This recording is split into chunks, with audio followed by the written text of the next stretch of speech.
All right, welcome. Good afternoon, everyone. It's Thursday. Hope you're doing well today.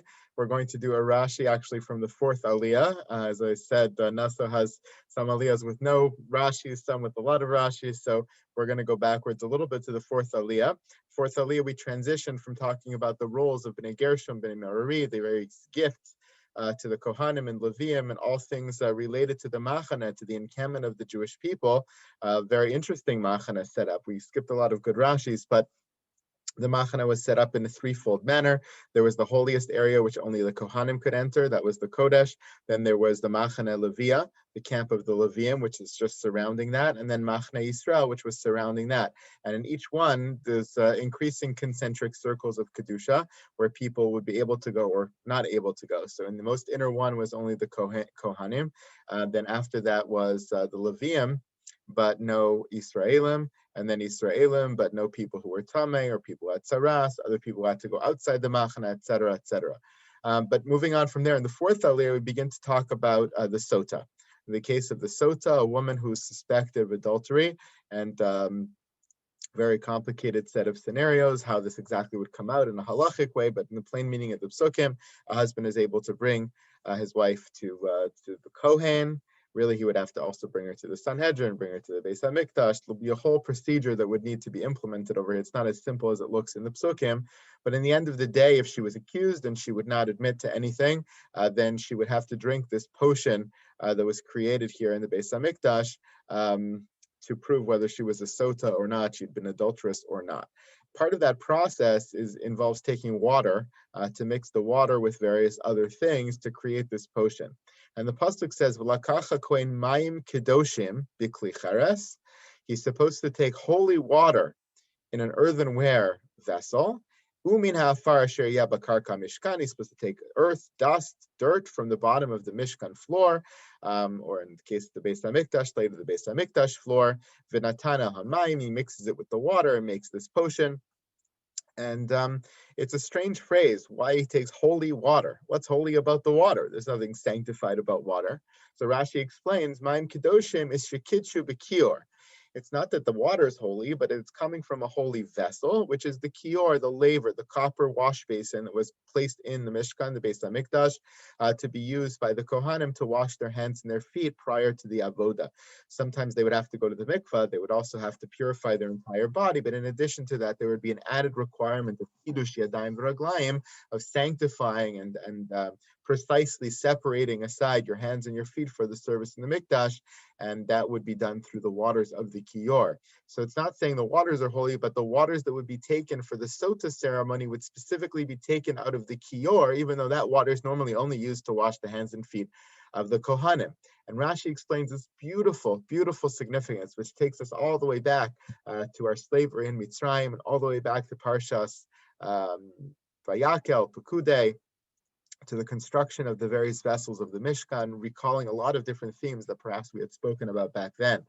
He says the reason why it has to be taken from the kior specifically for this ceremony is Lefi shenaseh min nechoshes maros hatzovos v'zeh pirsha midarchehen shahayu nevalos labaleim b'mitzrayim tachas hatapuach v'zo kilkala la'acher tibadek bo.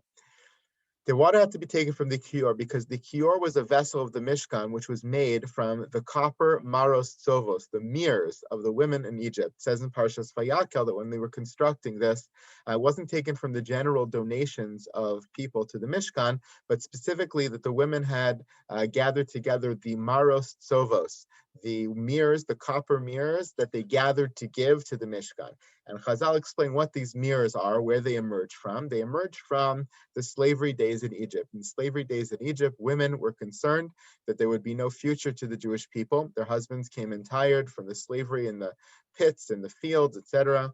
And so they would use these mirrors to beautify themselves, to entice their husbands, to enable them to perpetuate the Jewish people. And it wasn't out of lust, it wasn't out of any ulterior motives, but for the pure desire to really see the continuity of the Jewish people in a strong way, and the belief that there was an eternity to the Jewish people, a very strong feeling of hope.